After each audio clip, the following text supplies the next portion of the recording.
Bonsoir à tous, bienvenue sur le plateau Equinoxoir, votre décryptage quotidien de l'actualité de lundi à vendredi, 19h-21h, 18h-20h en temps universel. Ce soir, la question qui vient à l'esprit et qui brûle, fallait-il qu'Anissé et Kané reprennent le maquis entre guillemets, pour exprimer ses opinions politiques au Cameroun en 2025. Le président du Manidem, acteur majeur du pluralisme politique, candidat malheureux à 2 présidentielles, compagnon de route de l'UPC 2025, soutien déclaré du candidat Issa Tiroma Bakari, est mort le 1er décembre, après une interpellation à Douala le 24 octobre et un transfert à Yaoundé. Anissé et Kané, c'était une voix discordante peut-être, une voix radicale sans doute, mais une voix politique, une voix citoyenne. Alors, comment comprendre la mort d'Anissé Kané, ce leader politique dans un pays qui affirme, depuis le congrès de Bamenda de 1985, qu'il n'est plus nécessaire de prendre le maquis ou le chemin de l'exil pour exprimer ses opinions. Comment comprendre que 40 ans après les déclarations du président Biya, alors que le RDPC se disait prêt à la concurrence démocratique, comment comprendre des arrestations ciblées de militants et des soutiens d'un candidat contestataire interviennent 3 jours avant la proclamation des résultats par le Conseil constitutionnel. Il s'appelait Anissé Kané, devait-il reprendre le maquis pour exprimer ses opinions?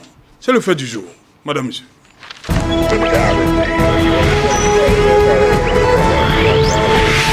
Pour parler, Serge Pelé-Onana. Bonsoir Serge, bienvenue.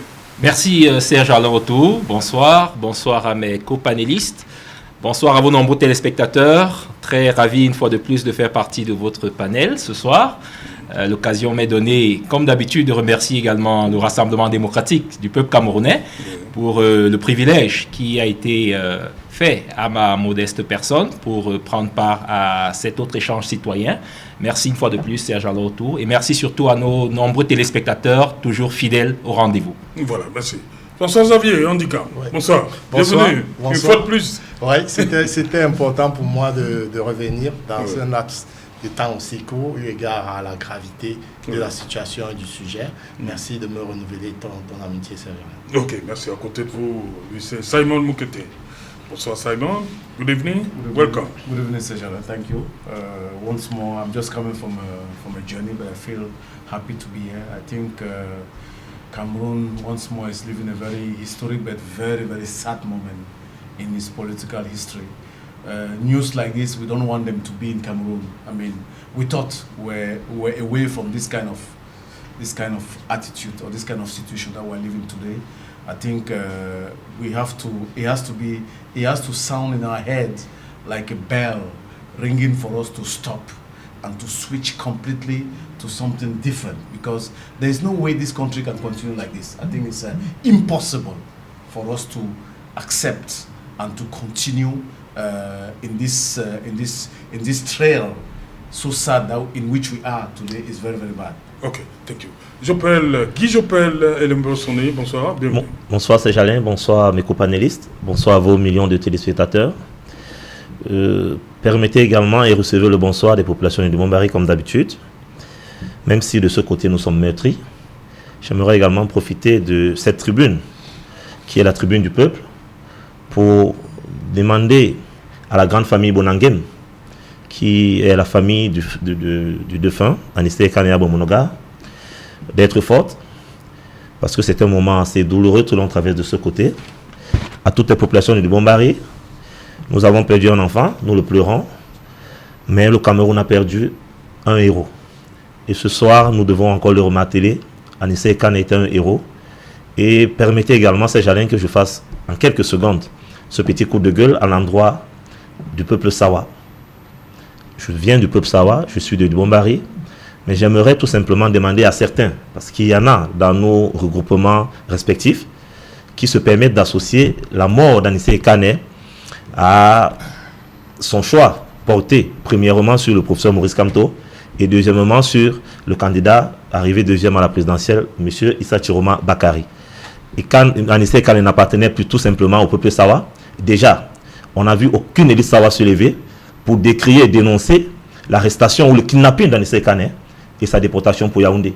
On a des ministres de la justice, on a des élites, on a des chefs traditionnels, on a le Ngondo qui bientôt célébrera d'ici dimanche la grande fête de Sawa. On n'a vu aucune élite, aucune personnalité Sawa se lever pour défendre Anissé Kane, alors qu'on arrête ces récupérations et ces orientations-là qui visent tout simplement à tribaliser le débat. Et pourtant, il s'agit tout simplement ici de la mort d'un héros et du respect de la dignité humaine.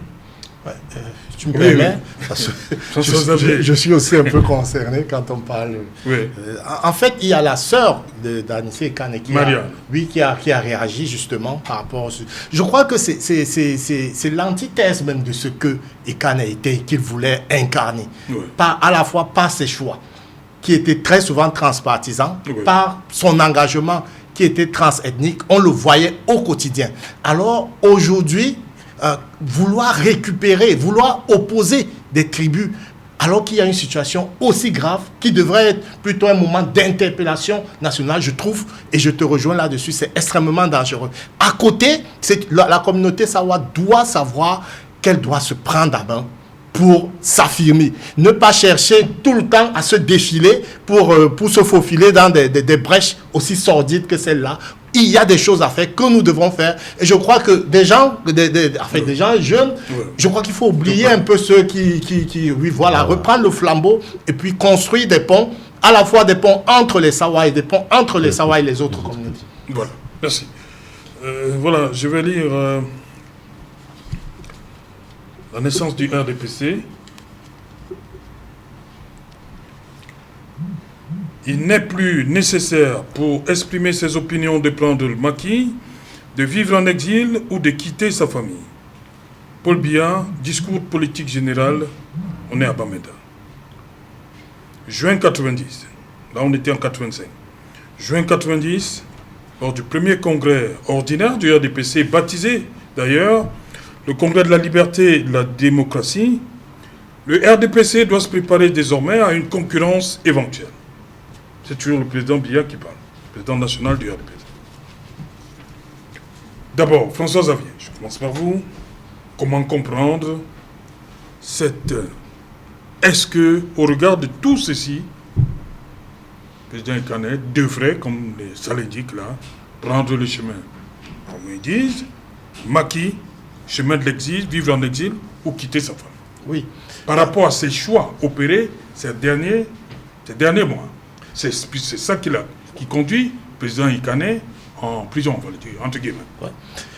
Et la question est très bien posée parce qu'en réalité, c'est ce que nous devons faire ici, peut-être pas le procès, mais nous devons évaluer le renouveau. Nous devons évaluer les promesses démocratiques du renouveau.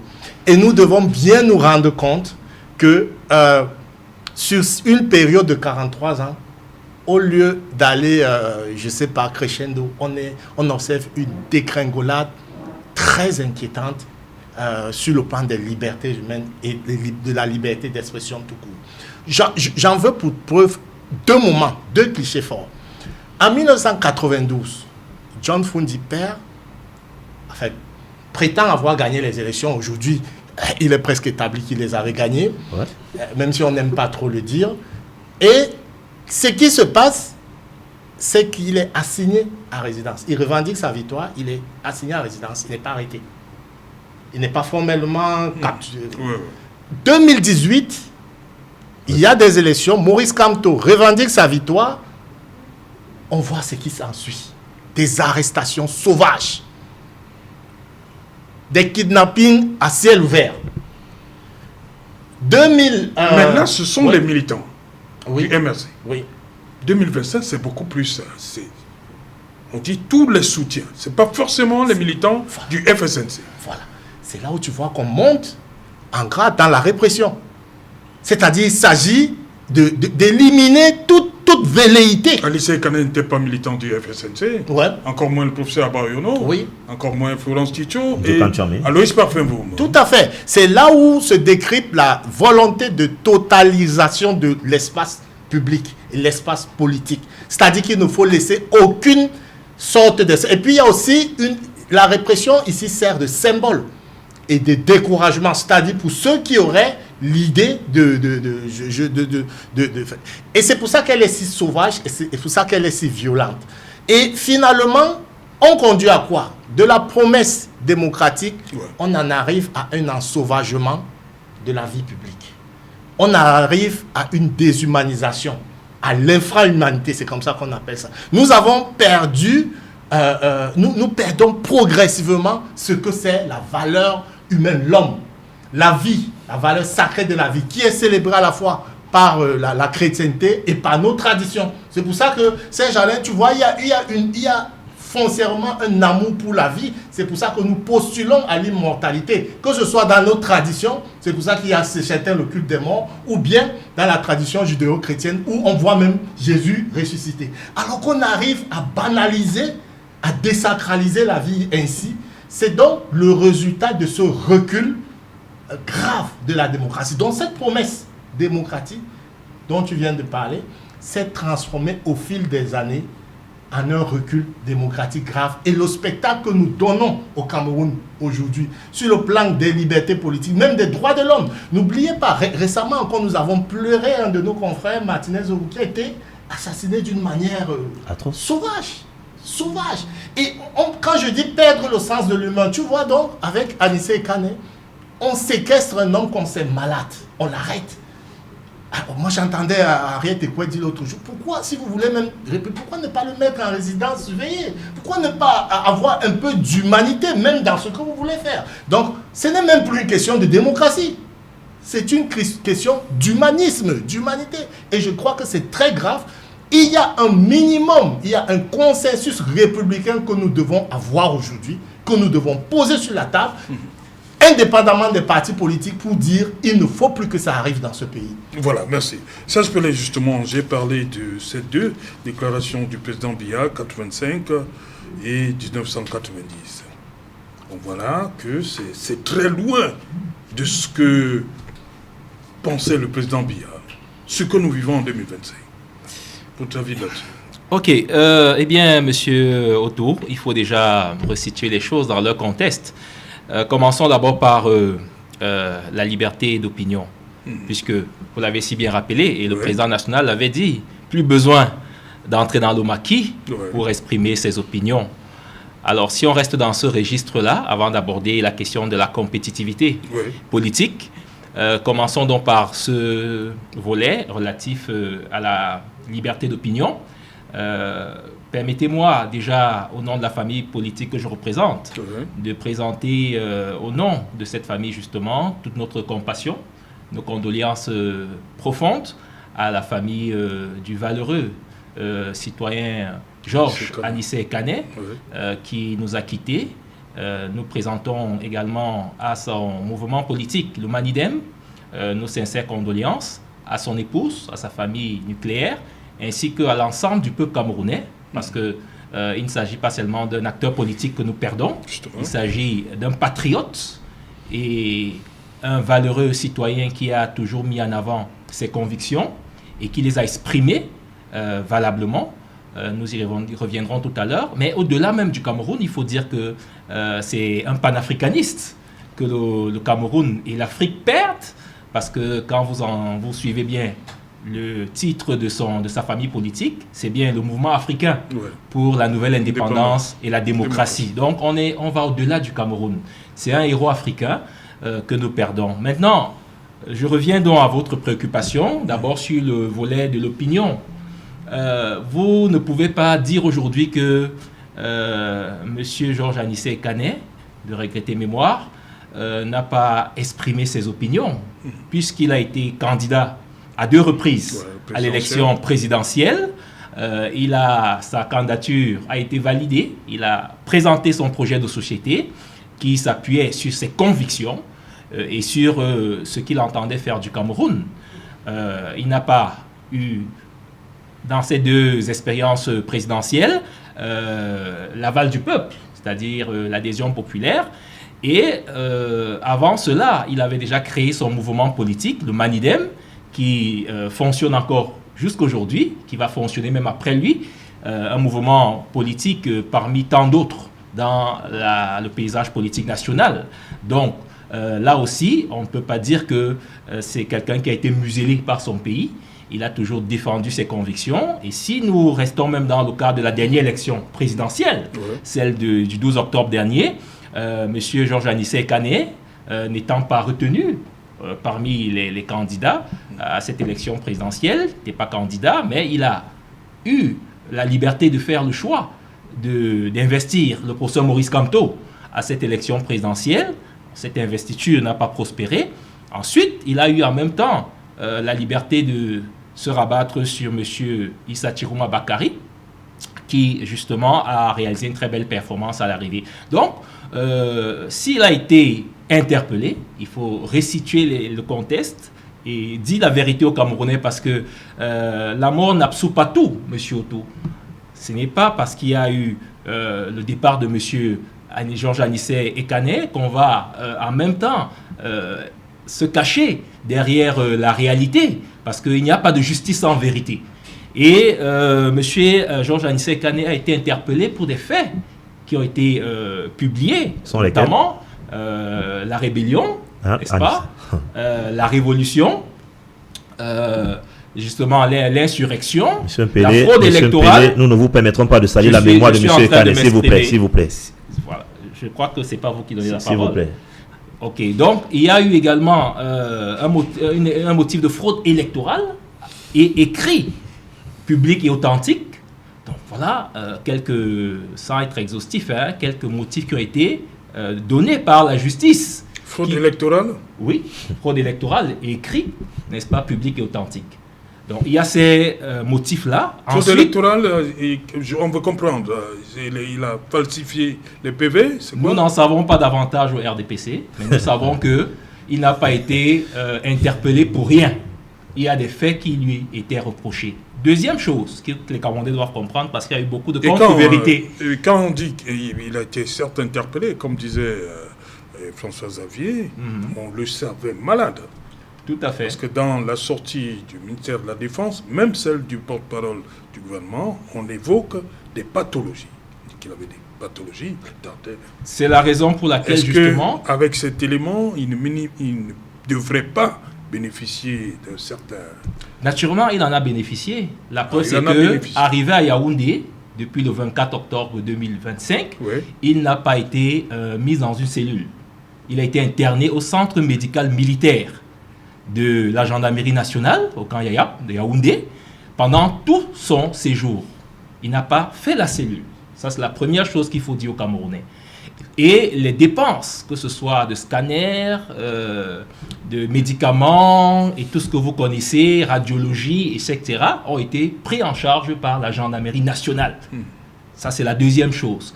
La troisième chose, c'est que, justement, il a reçu des visites, au premier rang desquelles son épouse, qu'il a assisté régulièrement pendant ce séjour, sa famille, ses militants, et même la commission des droits de l'homme et des libertés. C'est des faveurs. Il a reçu, et le porte-parole, celui qui conduisait cette délégation de la commission des droits de l'homme, a dit que, d'après l'échange avec M. Georges Anissé Kané, il a reconnu qu'il bénéficiait de soins appropriés par rapport à sa situation médicale. Autre chose, toujours dans la détention, qui n'était pas une détention comme les autres, justement, par rapport à sa situation sanitaire, il est à noter... Il n'avait pas son extracteur d'oxygène. Vous avez votre temps de parole. Non, monsieur, vous ne pouvez pas dire ça. Écoutez, il n'avait pas son extracteur. Oui, je vous réponds sur l'extracteur. Vous savez, Dieu Kam Tchameni a dit qu'ils ont été embarqués ici, cagoulés. Vous me permettez de vous répondre donc sur les... Oui, quand on prend quelqu'un qui est dans cet état... Vous avez la réponse à votre préoccupation, monsieur Yondi. Nana, très bien. Concernant l'extracteur, revenons-en, monsieur Otto. Cet extracteur n'a pas été signifié lorsque Georges Anissé Kané est transféré pour Yaoundé.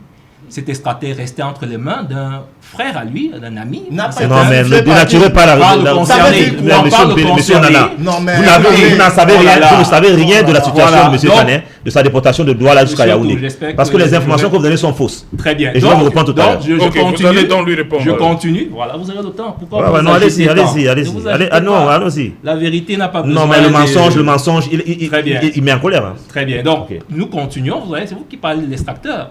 Et cet extracteur, donc, une fois que le besoin a été exprimé, parce que justement, l'extracteur est resté au groupement à Douala, au niveau de la prison de Newbel, par un certain Djoya, qui l'avait dans sa voiture. Cet extracteur a été remis par le groupement territorial de Douala, n'est-ce pas, par l'entremise, n'est-ce pas Une fois que le besoin était exprimé, c'est ce que vous dites. Permettez-moi de Entre terminer. le moment où il a demandé à ce que ses avocats ont fait une sortie publique à ce sujet, l'extracteur ne lui a été remis qu'il y a, je crois, 4 jours. Vous ne pouvez pas dire ça.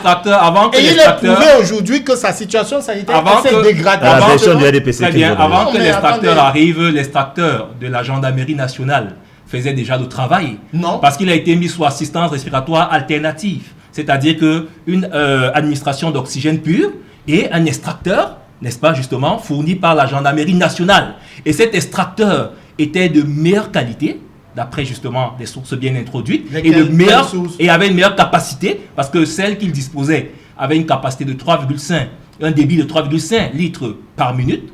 Celle qu'il a bénéficié, l'extracteur dont il a bénéficié pendant son séjour à la gendarmerie nationale était d'un débit de 8 litres par minute. Donc il faut dire la vérité aux Camerounais. Maintenant, deuxième chose, M. Otto, il y a eu maintenant sur le plan de l'interpellation, du point de vue juridique, un renvoi de cette interpellation à une date ultérieure par le commissaire du gouvernement, du tribunal militaire de Yaoundé, pour complément d'enquête. Ok. Quels étaient ces compléments d'enquête? C'était justement la confrontation par exploration du téléphone de M. Georges Anissé Ekane. Le concerné n'a jamais accepté de donner les codes des 2 téléphones qui permettraient d'avoir accès, n'est-ce pas, à un certain nombre d'informations dans ces téléphones. Ça, il faut que les Camerounais le savent. Donc, il y a une procédure judiciaire qui va continuer parce qu'il a été interpellé avec d'autres compatriotes, n'est-ce pas, qui vont continuer certainement à répondre de cette affaire. Et nous, RDPC, nous souhaitons que toute la lumière, parce qu'effectivement, malgré ces pathologies chroniques, parce qu'il n'y avait pas que la détresse respiratoire, M. Otto, qui était due, n'est-ce pas, bien sûr, à une affection pulmonaire, il y avait également le cancer qui a été détecté et confirmé par le centre Pasteur, le cancer de la prostate. Je vous en prie. Voilà. Vous avez son Non, carnet non, médical, monsieur Pédé. Non, mais On vous a demandé de venir dire des choses sur ce plateau. On vous a demandé de venir dire des choses sur ce plateau. Vraiment, Non, c'est M. très bien. Pelé, c'est pas Franchement, ça. sérieux. C'est pas ça. C'est même pas c'est ça. le Non, clochard non. de la division de la communication du MINDEF Non, il a pas qui dit a quoi. parlé de pathologie. Mais il n'a pas parlé Il n'est pas rentré dans les Ok, détails. d'accord. Non, Voilà, on c'était n'est pour pas dire en- que non, Vous on n'avez n'est même pas- pas le sens de la dignité. quand il c'est s'agit de malhonnête mort. d'utiliser la mort de quelqu'un. Non, mais non, c'est c'est vous, même pas ça. C'est vous qui le Non, faites. non, non, C'est vous qui le c'est faites. vous qui C'est vous qui le le faites. faites. C'est vous qui ne Vous respectez utilisez même la pas mort ça de quelqu'un Non, pour, vous ne n'est-ce pouvez pas pas, aller jusque-là. chercher des boucs émissaires Non. politiques. C'est pas Non, je normal. vous en prie, je C'est vous en pas prie. juste. Non. C'était même pas ça ma question. Nous sommes Il n'a répondu à au aucune question. niveau des promesses faites par le président Biya en 85. J'ai été clair. J'ai bien Et dit que M. 90. Anissé Kane a pris part des présidentielles. Voilà. Il a un mouvement Non, politique qui non, ma se question déploie. n'allait pas dans ce sens-là. Voilà. Aujourd'hui, j'appelle Lembe, justement, ce qui se passe en 2025. Est-ce qu'aujourd'hui, être opposant, être visible, ne devient pas un peu trop risqué? Très très risqué, c'est Jalin. Moi, je peux vous dire qu'à la sortie de cette émission, au bas de cet immeuble, nous pouvons être kidnappés et déportés dans des lieux inconnus. Parce que c'est ce qui est arrivé à Anissé Kane. Mais c'est Jalin, le mensonge ne prospérera pas sur ce plateau ce soir. Monsieur Pelé est forcément en mission. Nous avons l'impression qu'il est bien en mission pour pouvoir nous servir aux Camerounais une version alambiquée, assez truquée de l'histoire de la mort de monsieur Anissé Kane. Il faut se poser des questions. Moi, j'aimerais demander à monsieur Pelé, du président de la République Paul Biya jusqu'au ministre de ce gouvernement, est-ce qu'il y a une seule personne qui, étant malade, dans les mêmes conditions qu'Anissé Kane, pourrait être amenée dans ce centre-là, dans cette chambre, comme traité dans cette infirmerie, qui n'est pas un hôpital de première, deuxième, troisième catégorie? Il y a un seul ministre au Cameroun qui peut être soigné dans ces conditions? Mais vous minimisez la portée du travail ou de la lutte de M. Kane dans ce pays. Même vous-même, M. Pelé, vous ne pouvez pas être traité, soigné dans ces conditions. Donc, ne dites pas des choses qui ne tiennent pas. Encore moi, le président de la République ou le ministre. Vous parlez, moi, je sens de la frilosité dans votre façon de décliner tout ce qui se dit. Il y a eu une première mort d'Anissé Kane. Il y a eu une première alerte. Souvenez-vous, c'est Jalin. Et Anissé est venu démentir sur les réseaux sociaux lui-même. Parce qu'il y avait déjà une première alerte. Il souffrait déjà suffisamment. Et son extracteur lui a été enlevé. Il faut le dire, parce que quand on parle de décharge, il y a une décharge. Il y a une décharge qui est dit, monsieur Ekane a déchargé tel jour. Mais en déchargeant, ça voudrait dire qu'on a retenu l'extracteur avant. Pour le lui remettre, ça voudrait dire qu'on a retenu. Il faudrait que ce soit clair. Et il y a une traçabilité au niveau de la documentation. Monsieur Ekane a été foncièrement, et je le dis, il faudrait que ce se sache au Cameroun, il y a une volonté manifeste de nuire à l'intégrité physique de monsieur Ekane. Parce qu'en réalité, son bilan médical était connu. Moi, je vais vous prendre un autre exemple. Monsieur Issa Chiroma Bakari, il a fait une sortie médiatique. Vous vous souvenez, pendant la campagne, où il disait qu'il avait reçu la visite d'un haut cadre de la DGRE, quand il s'est prononcé pour dire qu'il est candidat, et qui lui a dit, d'après les paroles de monsieur Issa Chiroma Bakari, que le chef de l'État n'est pas content de ce que tu puisses dire ce que tu es en train de dire là, se mettre contre le régime. Et on aimerait te rappeler que compte tenu de ta situation sanitaire, il suffit de 2 jours en cellule et forcément tu perdras tes moyens. Issa Chiroma l'a dit. Cela suppose, pour lui qui a été du gouvernement, que ce sont des méthodes qui sont bien connues dans des couloirs, dans certains couloirs noirs de la République. Donc il faut avoir la dignité. Moi je vois sur d'autres cieux, Serge Alain, et je reviens sur votre question. Le président de la République est passé aujourd'hui, et il faut se rendre compte, champion dans l'art de produire des discours sans qu'il y ait de suite matérielle, sans qu'il y ait de suite factuelle. C'est qu'on ne ressente le besoin, on ne ressente l'impact dans l'amélioration des conditions de vie des populations. Quand on parle de la démocratie, il faudrait quand même... La démocratie, la politique est un jeu, Serge Alain. Et ce jeu de gentleman suppose que je peux ne pas être du même avis que M. Mpélé, du même parti que M. Simon Moukété, mais au moins l'élégance et la décence politique voudraient que l'on se retrouve, comme on le fait généralement, comme tous les autres hommes politiques partout ailleurs. Si c'était en France, Serge Alain, c'est que toute la classe politique est indignée. C'est qu'on ne trouve pas dans la classe politique des personnes qui essayent de justifier ce crime. Parce qu'aujourd'hui, il faut le dire, c'est un crime d'État. Monsieur Ekane, c'est un crime d'État. Il faudrait que les responsabilités soient établies. Et moi, j'ai bien peur, Serge Alain, que l'on nous présente l'affaire Martino Zogodio, épisode 2.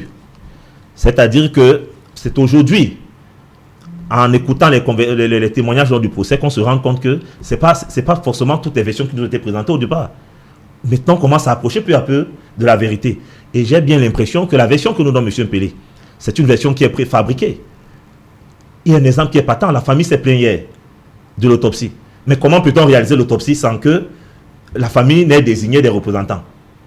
On demande à la famille de se rendre sur Yaoundé aujourd'hui à 8 h pour assister à l'autopsie. La famille devrait quand même décider du corps de son fils, de son enfant. Et quand M. Ekane était marié, il a une épouse, il a des enfants. Mais pourquoi le gouvernement s'empresse à faire l'autopsie du corps de M. Ekane? Il faut se poser des questions. Qu'est-ce qu'il veut cacher?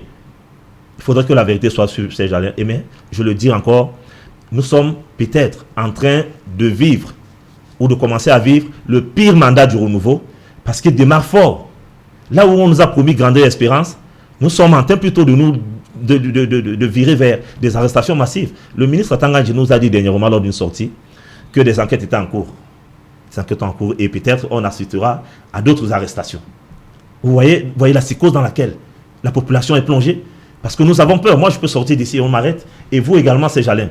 Donc, il faudrait qu'on protège la parole publique. Il faudrait qu'on remette l'église au centre du village. Parce que la morale voudrait, et l'élégance voudrait, que l'on puisse quand même respecter ceux qui ont combattu pour ce pays. Que l'on puisse quand même respecter la parole publique, la parole politique. Qu'elle soit différente de la nôtre. Le fait que M. Ekane ait combattu, ou ait choisi Issa Chiroma ou Maurice Kamto, n'empêche pas que M. Biya soit au pouvoir aujourd'hui, qu'il soit étourdi. Il faudrait qu'on se respecte et que le RDPC apprenne à respecter la mémoire de mort. Merci. Ok, merci. Simon Moukété, lorsque un leader politique, on va le dire comme ça, décède dans ces conditions-là, c'est-à-dire en détention, ça prouve quoi? Un dysfonctionnement institutionnel ou bien c'est tout simplement une dérive autoritaire pour vous, en tant qu'analyste? Mais tout d'abord, je pense que cette situation préoccupe énormément. Ouais. Et une fois de plus renforce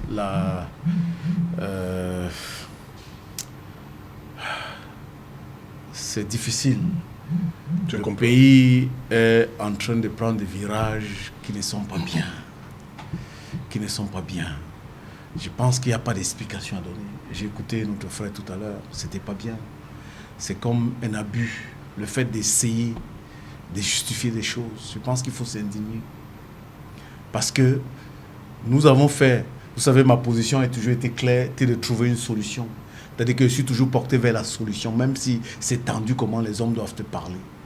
Et l'une des choses que je disais avant que le président ne prête serment, c'est de dire qu'il faut libérer ces 3 personnes. Ils sont 4 à peu près. Parce qu'il n'y avait aucune raison de les mettre là où ils sont. Parce qu'on pouvait même les garder sur résidence surveillée, que ça devait poser aucun problème. Donc le fait d'en arriver là, c'est quand même quelque chose qui doit nous poser de vrais problèmes. Parce que tout le monde savait que Anissé était malade. Pas malade, mais très, très, très, très malade. Est-ce qu'il fallait pousser pour arriver à ça? Parce que là, nous avons... la diplomatie camerounaise vient de prendre un gros coup. On voit comment cette situation préoccupe les différents chancelleries.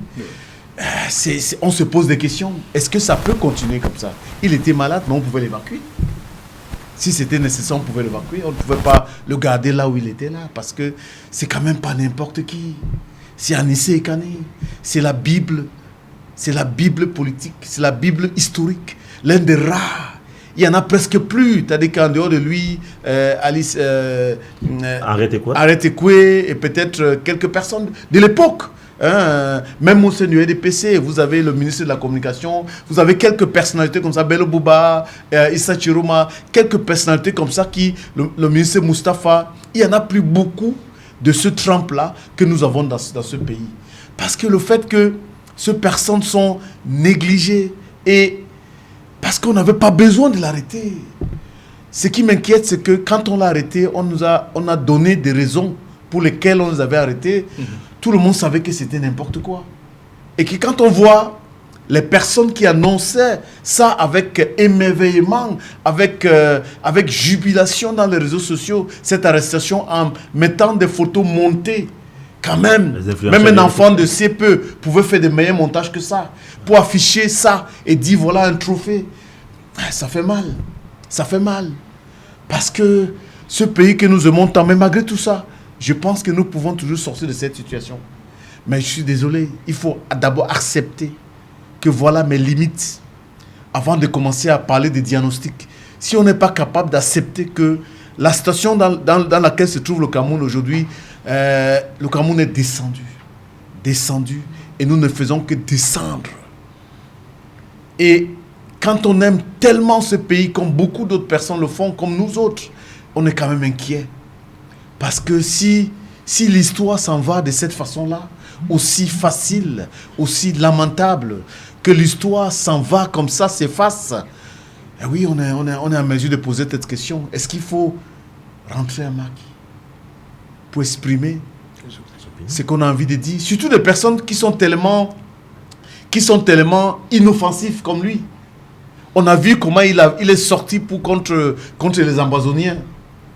Il a parlé fort. Je ne sais pas s'il y a beaucoup de membres du gouvernement qui ont été contre les Ambazoniens comme l'était Anissé Kane. Il est sorti, il a dit non, on ne peut pas accepter qu'on divise l'État du Cameroun, c'est inadmissible. Le représentant du RDPC lundi, au jour de la mort, il était là. François Xavier dit qu'il a bourré un t-shirt no make erreur. Ben oui, mais c'est parce que même pour l'éducation, même pour notre histoire réelle que nous devons enseigner aux enfants. Je me rappelle, j'ai échangé avec lui il y a quelques mois. Je lui disais vraiment, on essaye de voir comment est-ce qu'on peut mettre en place une plateforme pour transmettre le Cameroun. C'est des personnes comme ça qui doivent transmettre ce pays aux autres parce que j'ai l'impression qu'il y a un vrai manque de connaissance de qui nous sommes en tant que Camerounais, d'où on vient. Parce qu'on ne peut pas tenir des discours pareils. On ne peut pas essayer de justifier quelque chose pareil. On ne peut pas. Il n'y a rien qui peut expliquer ce qui s'est passé. On ne peut pas expliquer ça. Parce qu'on aurait dû pas être là. C'est une situation qui était évitable. On ne pouvait pas le faire. Parce que ce n'est pas nécessaire. Ce n'était pas nécessaire. Pour un monsieur comme Anissé, inoffensif, qui a toujours été juste. C'était l'un des opposants les plus modérés que le Cameroun ait jamais connu. Les plus modérés qui arrivaient à discuter avec les membres du gouvernement. Même quand c'était compliqué, on arrivait à la parler. Il avait beaucoup de relations avec la quasi-totalité des membres du gouvernement. Donc ce n'était pas la personne qu'on pouvait arrêter comme ça. Sauf s'il y avait d'autres raisons, mais on ne peut pas faire ça. C'est pas normal. Indignons-nous face à ça. Parce que ce n'est pas correct. Nous n'enseignons pas. Nous sommes en 2025. L'histoire du Cameroun, même les enfants de 12 ans connaissent comment ça se passe aujourd'hui parce qu'ils sont dans le téléphone. Mais franchement, arrêtons. Le pays ne peut pas continuer à descendre comme ça. Ce n'est pas possible. Les gens s'amusent. Le Cameroun est en train de se disloquer devant nos yeux. Et nous sommes là. On s'intéresse à d'autres choses qui n'ont même pas de sens. Voilà le Cameroun qui est en train de partir. C'est incroyable. C'est décevant. Ok, merci. François Xavier, vous parliez de 92 avec Nidion Foundi. Vous avez évoqué le fait qu'il y a eu cette mise en résidence surveillée. Vous êtes parti également sur 2018, professeur Maurice Kamto avec ses condamnations Bibounissa et les autres, professeur Alain Foguet. Mai 2025, Issa Tiroma, lui n'est plus là, mais tous les soutiens font l'objet de... Et même, il y a un soutien qui est parti. Est-ce que finalement, au Cameroun, il n'y a pas la malédiction du deuxième à la présidentielle? La malédiction du deuxième... Non. Parce que voilà 3 cas, c'est terrible. Il ne faudrait pas, quand on est deuxième à la présidentielle, il ne faudrait pas essayer de revendiquer. Il y a la malédiction de la dictature. Oui. Qui refuse de céder, qui refuse de rendre des ordres. Première chose, monsieur Onana, d'un mot, monsieur Ekane a été torturé. Il a payé de sa personne d'abord pour l'avènement de la liberté, des libertés au Cameroun, dans les années de Brest. Il a été arrêté, je ne sais pas si vous le savez. Vous nous faites croire qu'il a roulé sur du velours. C'est faux. Son parcours a été un parcours du combattant. Et témoignage de son épouse relayé par Henriette Ekoué, le vendredi, parce qu'il y a une torture à la fois physique et psychologique qui a été exercée sur lui. Le vendredi, on l'a amené Manu Militari au tribunal, sans militaire. son avocat.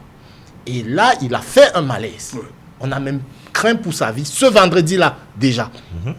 Donc, et en passant, j'ai l'impression qu'il y a un narratif, mon frère le disait tout à l'heure, il y a un narratif qui est, vous êtes aussi mon frère, c'est juste un narratif officiel qui est en train d'être construit. Comme pour Martinez, okay? Exactement. Et je ne serais pas, peut-être même, vous allez nous ressortir la fable des armes qui se trouvaient, qui auraient été perquisitionnées. En passant, Serge Alain, je n'ai pas beaucoup entendu le Conseil national de la communication sur cette question, alors que c'est des journalistes. C'est des journalistes qui sont à Yaoundé, qui ont dit ça, qui ont écrit. Que je n'ai pas entendu... Ils sont devenus influenceurs. Voilà. Mais ils sont des journalistes, donc ils peuvent être comptables devant le Conseil national de la communication.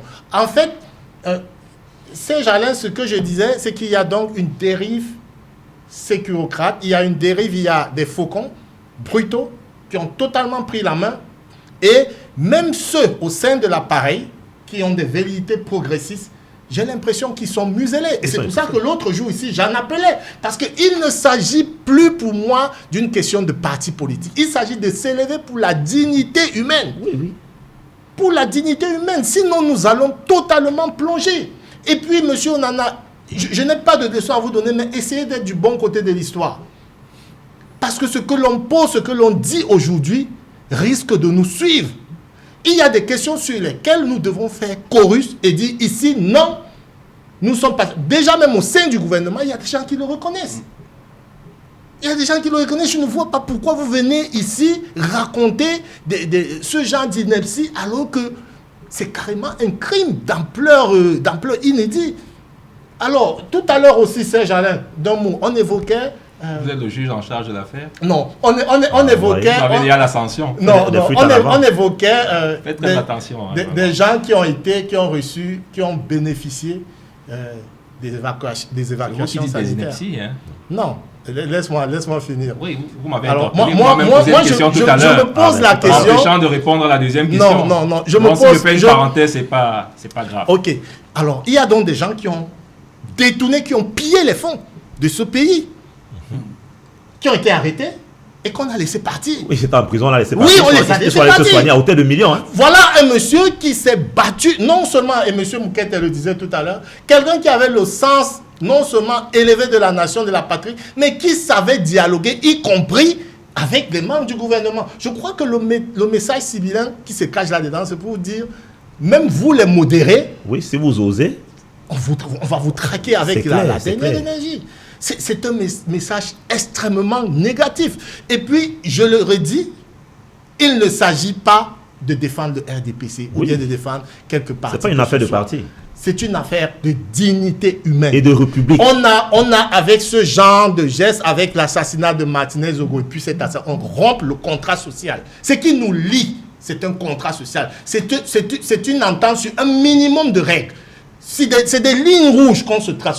On se dit, il faut pas franchir ce genre de ligne. Quelqu'un est malade, vous ne le prenez pas pour le torturer parce qu'il a soi-disant revendiqué alors que vous savez bien qu'il peut succomber. Et pour finir peut-être sur cette prise de parole, à la fois son fils qui est médecin, et je le disais l'autre jour, le cardiologue professeur, M. Boni avait alerté sur le fait que dans sa situation sanitaire, on ne pouvait pas le garder dans une chambrette. C'était des chambrettes. C'était impossible. Donc on le savait, ce n'est pas quelque chose, les gens ont été alertés. Ils ont laissé mourir ce héros. Et c'est très très dommageable pour le pays. Ok. Voilà, Serge Pelé, justement, revenons à cette déclaration du président national du RDPC, président de la République. Parlant de cette concurrence, si vous demandez de vous préparer à une éventuelle concurrence. Mais aujourd'hui, comment comprendre donc tous ceux qui accompagnent, ceux qui revendiquent la victoire, sont systématiquement interpellés? Comment expliquer ça? Eh bien, je voudrais rappeler, M. Otto, que nous devons nous respecter sur ce plateau. Je crois que lorsque un des panélistes a la parole, il faut le laisser dérouler. On peut ne pas être d'accord avec lui, on peut être d'accord, mais on permet qu'il termine. Parce qu'au lieu du deuil, M. Otto, ce n'est pas celui qui pleure le plus, qui s'enroule par terre, qui a le plus mal. C'est souvent lui. Il faut faire très attention. Ce n'est pas celui qui pleure le plus, qui s'enroule, qui donne le sentiment. Parfois, il est souvent très proche du crime. Ou alors, n'est-ce pas, de la cause du décès. Non, c'est ce que vous dites. Donc, faites très Non, attention. non. Très bien. Faites Donc, des fuites en avant. personne n'a le monopole. Répondez à la question Non, tout non. simplement. Faites des fuites en Très bien, avant. nous avons commencé notre propos en rappelant la compassion et la solidarité de notre famille politique à l'endroit de cette icône de la scène politique, patriotique, démocratique et africaine de notre pays. Nous l'avons reconnu. Mais maintenant, utiliser la mort de quelqu'un, n'est-ce pas, pour se faire une santé politique ou alors pour indexer, n'est-ce pas, sans preuve quelconque, n'est-ce pas, les gens même qui ont pris en charge ce concerné pendant son séjour, c'est tout à fait inacceptable. Pris en charge. Non. Est-ce que vous êtes capable de vous Maintenant- soigner là-bas, M. Pelé? Maintenant, Il n'a pas pour été pris en revenir à charge. votre préoccupation, M. Otto, à laquelle je me souviens avoir déjà répondu une fois, j'ai plutôt envie de demander si, d'abord pour le premier volet de votre question, si finalement, au RDPC également, il faut prendre le marquis pour exprimer ses opinions. Je vous rappelle qu'on a un député RDPC du Donga Mantung, M. Abba Michael Ndra, qui a été froidement tué juste après la présidentielle de 2025 par les Ambazoniens. On n'a pas entendu des cris, je n'ai pas entendu M. Yodi, On l'a dénoncé. n'est-ce pas, On l'a dénoncé sur le plateau. s'exprimer ou alors c'est presque passé inaperçu. On a eu le même cas avec la présidente de l'association des femmes du RDPC, de Bamenda, qui avait été froidement assassinée, décapitée, découpée.